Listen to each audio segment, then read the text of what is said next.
Recently, I was working on a project where the entire tech stack was Node.js.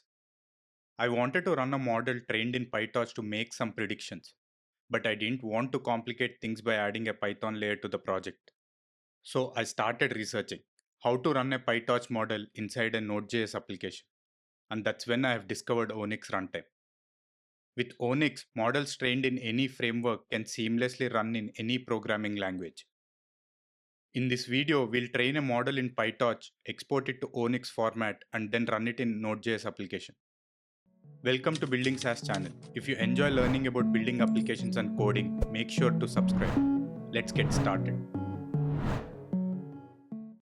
Let's start by understanding two concepts: the PyTorch native format PTH and the universal ONNX format. A .pth file is PyTorch's native model format. It stores either the model weights or the complete model, but it can only be used inside PyTorch. ONNX stands for Open Neural Network Exchange. Rather than being tied to PyTorch, it's a universal model format.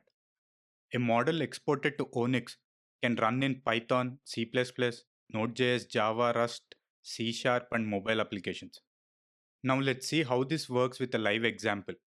We are going to build a sample model in PyTorch, train it, export it to .pth file, and convert it into ONNX format, and then load it into Bun runtime. Let's start by building a PyTorch model. Nothing complex.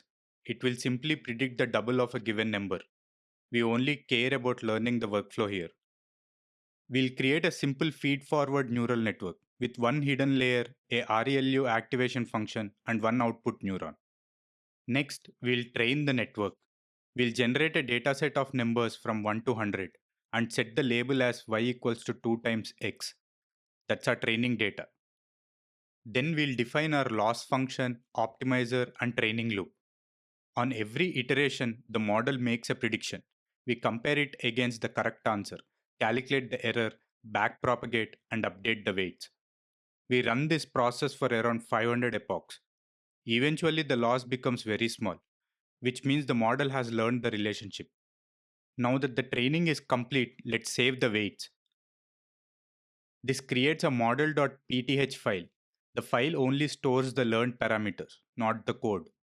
That's why we need to recreate the model architecture before loading. Next, let's load the model. We create a new model instance, load the saved weight, and switch to evaluation mode. Calling .eval tells PyTorch that we are now performing inference, not training. Let's test it out. Given an input 12, the expected output is 24. We run the prediction a couple of times and get the expected output. Everything is working.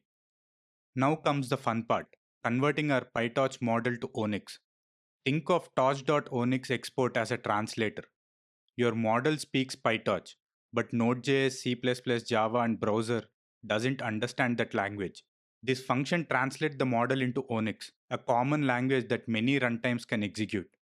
The dummy input acts like a sample sentence, so the translator can understand the model structure, while the output .onnx file contains both computation graph and the trained weights needed for the inference.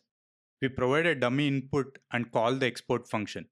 This creates a model.onnx file. This file no longer depends on PyTorch. It can now run anywhere that supports ONNX runtime. Now let's set up our Bun project by running Bun in it. I'm using Bun here, but the same approach works with plain Node.js. Next, we'll install onnxruntime-node npm package, which provides ONNX runtime for Node.js. In our index.ts file, we import onnxruntime-node as ORT. Then create a session by passing the model.onnx file we generated earlier. We give it an input of 12 as a tensor, run the session with the input, and log the result. When we execute index.tx, we get the expected output. The biggest takeaway here is that PyTorch is great for training, while ONNX is great for deployment. By exporting your model to ONNX, you can run it across different programming languages and platforms without rewriting any of your machine learning code. And that's it for this video. If you found this video helpful, please give it a thumbs up.